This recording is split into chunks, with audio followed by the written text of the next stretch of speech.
Very good morning and thanks for joining us on Developing Stories. I am Jane Aina.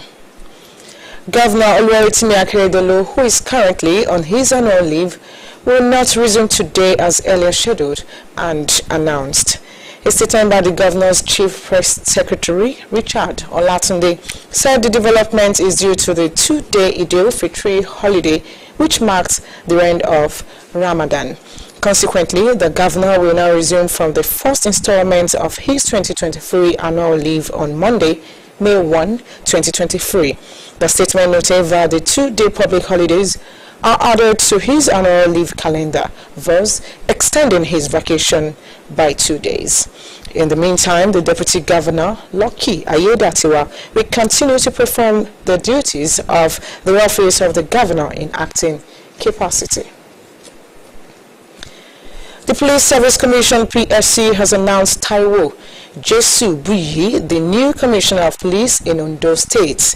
PSC disclosed that after the approval of the deployment of new Commissioners of Police for 2 states and the Federal Capital Territory, Chairman of PSC, Solomon Arase, called on the newly appointed officers to be more dedicated to duty.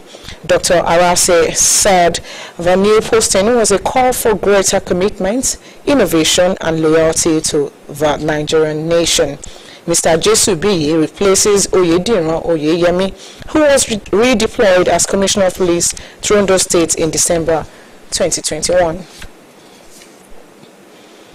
No fewer than 8 political parties have submitted letters of interest form to participate in December 16 local government election in Ondo State.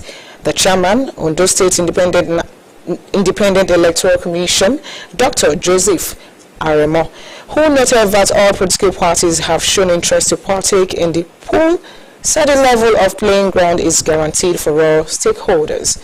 Zaida Ibisala reports that political parties have started collecting Form EC9 for personal particulars of candidates.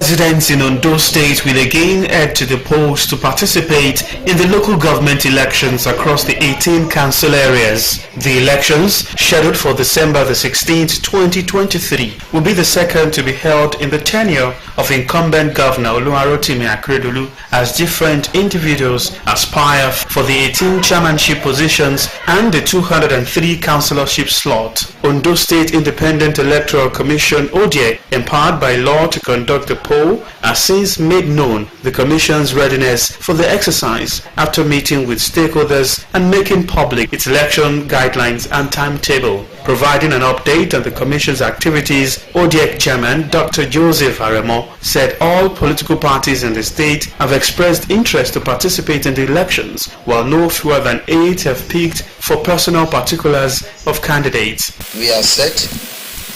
Last week we had a second meeting with the stakeholders. All the parties, they were in attendance, and we have started to issue all the necessary forms, like particular of candidates and list of candidates. We have started issuing those forms to them, and the parties are also be told to come out with their mode of conducting party primaries, to tell us the time they want to conduct their primaries, to also tell us the venue and how the primary are to be conducted. Any moment from now, I want to start our tour to all the local government area offices.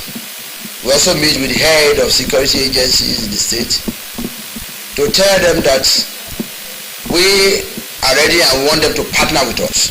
The ODEC boss restates readiness to providing a level playing field for all stakeholders, urging residents to participate as votes will count. We must throw up a template that will ensure that the vote of the people count. The concern of the commission is one man, one vote. We will keep on meeting with all the relevant stakeholders, discussing, and like in our timetable, they have between the 10th of this month, April, and the 10th of June this year to conduct their party primary.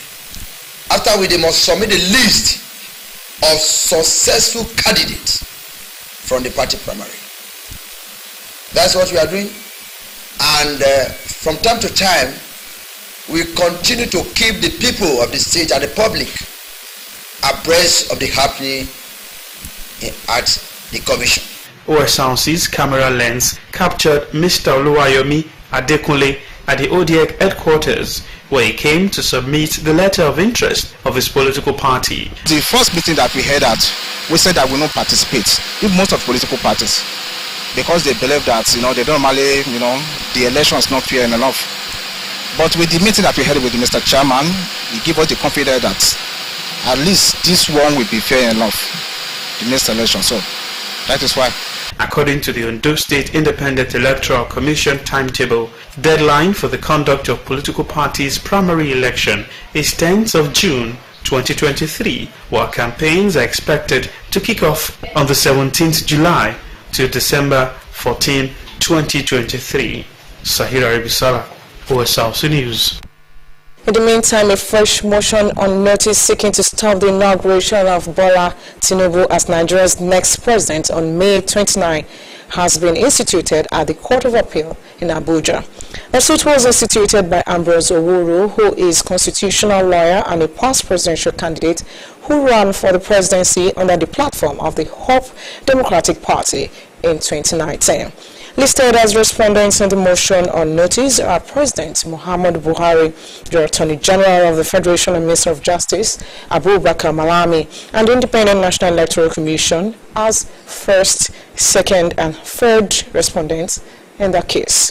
Owuru in the suit is praying the Court of Appeal to prohibit President Buhari, the AGF, and INEC from inaugurating the 2023 president-elect on May 29, claiming that he was the valid winner of the 2019 election and had not spent his tenure as required by law. Consequently, he is seeking to stop any other move towards the inauguration of Tinubu or anybody else as successor to Buhari.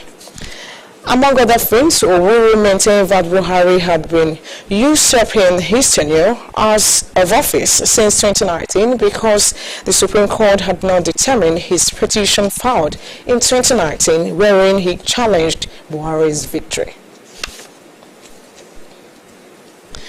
And away from that, the House of Representatives has urged the federal government to focus more on domestic financing and local production of drugs to contain malaria.